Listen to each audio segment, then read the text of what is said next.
most points you can score, but if you're going to beat the Lakers, especially without home court, you got to have Ant be the best player in this series, or best player at least 4 times in this series. I agree with you 1,000%, and it can't just be on offense. He's got to be a dog on defense. Right. He's got to hold guys accountable. Absolutely. He's got to take the matchup against Luka sometimes. He's got to take the matchup against Bron sometimes. When the guys in your locker room see that, that only inspires the guys in the locker room. And they're going to need others. They're going to need Nas Reed. They're going to need DiVincenzo, who's explosive. They're going to need Jaden Daniels. They're going to need the others to chip in.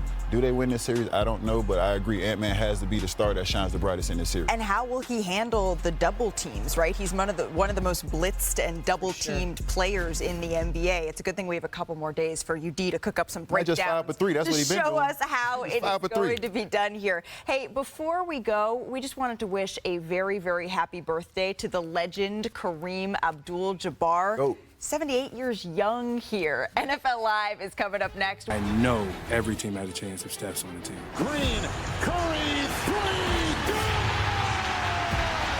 Curry off a screen, fakes, fires, I know I want to win a championship. This would be number 5 for him. you a champ! What are they going to say now? He needs one more. Golden State Warriors will make the playoffs. Now we roll, baby. Now we roll. Warriors Invitational. Welcome to NBA Today, presented by American Express. The stakes couldn't have been higher or more simple. Win and you're in, and it felt like a full-blown Game 7 last night in the Bay. I don't know about you, UD, but I was watching this one about 6 inches, my nose, from the television screen. We're going to pick this one up with Jimmy Butler because he came out aggressive. You know this all too well, Udonis. Yeah, when he's rolling early and he's ultra-aggressive, that just takes their team to another level, and it frees Steph up even more. Drives, another one inside, and one. Butler had 21 points, 4 rebounds, 4 assists in the first half alone. And then a few minutes later here, the Warriors up 16. But watch how much Steph Curry moves on this possession, UD. I mean, it's crazy, the ground that he covers. I would love to know how many miles he runs a game, but, I mean, this is the reason why he is what he is. He ran 3 miles last night, the most of the season. That's more than I'll run this week. And he hits the 3 to boot. Even Steph How do Curry you know that, Wendy? looking a little shocked after that one. A few minutes later here, Ja Morant. 2.96, UD. This was insane, Brian. Hey, listen, the Grizzlies fought really hard in this game. They didn't deserve the way this turned out. An incredible finish here from Ja Morant, but Memphis would trail by 12 at the half here. Going ahead to the third quarter, this was a scary moment here for the Memphis Grizzlies. Ja Morant drives, and then he appears to just twist his right ankle here. He goes down clearly in pain. He would leave the game, get some attention here on the sidelines, and he remained on the sidelines here for several minutes. He took Advil. Advil is... That was the treatment that he got. Important to take more on this later, but he comes back into the game. Ja Morant, he was limping when he came back in, but not on that play. Look, though, he really is hobbled in this one. Steph Curry shaking out that finger, that thumb that he's had all wrapped up, but even all wrapped up, can't hold him down. Steph Curry hits a huge three-pointer here. But Memphis, they would respond. Down 4 here. Great tip out by Ja, Bane in the corner. Desmond Bane, he was huge for Memphis, gets this game within 1. And then under 2 minutes to play here, Golden State up 2. Nice play from Golden State. Curry Handoff. hits that corner 3. Golden State up 5 and feeling it. A minute later, back to a 3-point game. Curry. Dribble handoff. Series of ball fakes here. 3 ball fakes. And then he nails it. Golden State back on top here. But one more chance.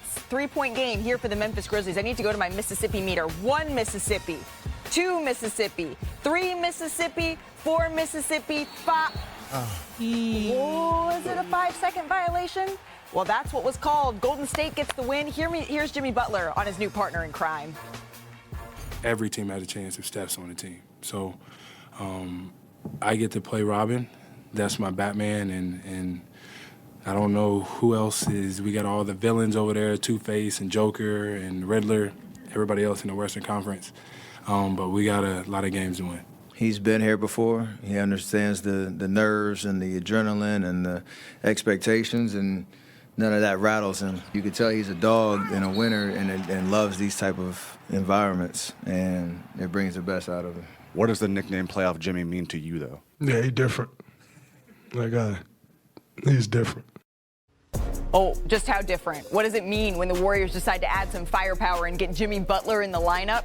This shows what he's capable of. Last night was the 184th time in Steph Curry's career that he scored 35 or more points in a game, but it was the first time in any of those games that he wasn't the Warriors' leading scorer. Udonis, you're going to have to break this down for us because, as Draymond said, we've heard playoff Jimmy, playoff Jimmy, playoff Jimmy. What makes it so this guy goes from pretty good in the regular season to elite in the postseason, and what does that unlock for Steph Curry? Ultra competitor.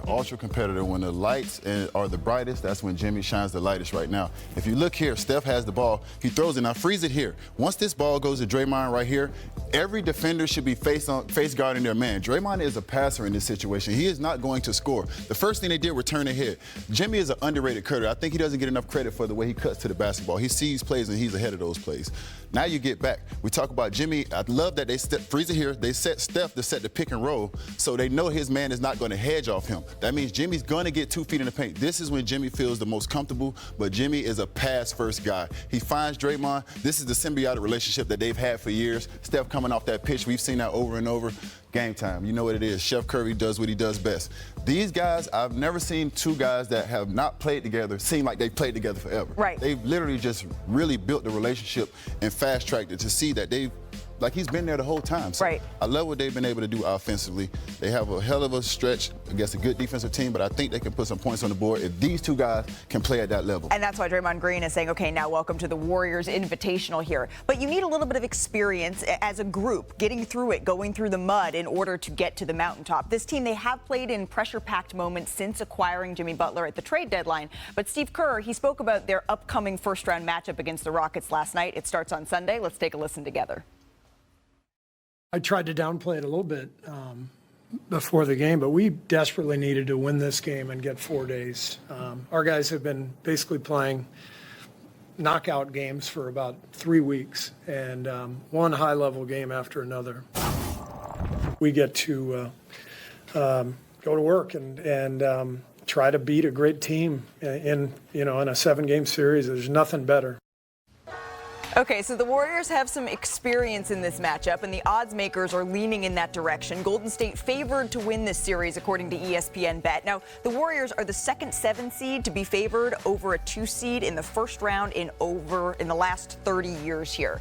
So, Draymond Green, remember a couple of days ago, guys, he said he wanted to make sure that we're not serving them 5 o'clock dinners, blending up their foods yet, right? He said we're not senior citizens. I like a 5 o'clock dinner. I do too, early for the digestion. We should say Steph Curry's 37. 35 years old for Jimmy Butler. Draymond Green is 35 as well.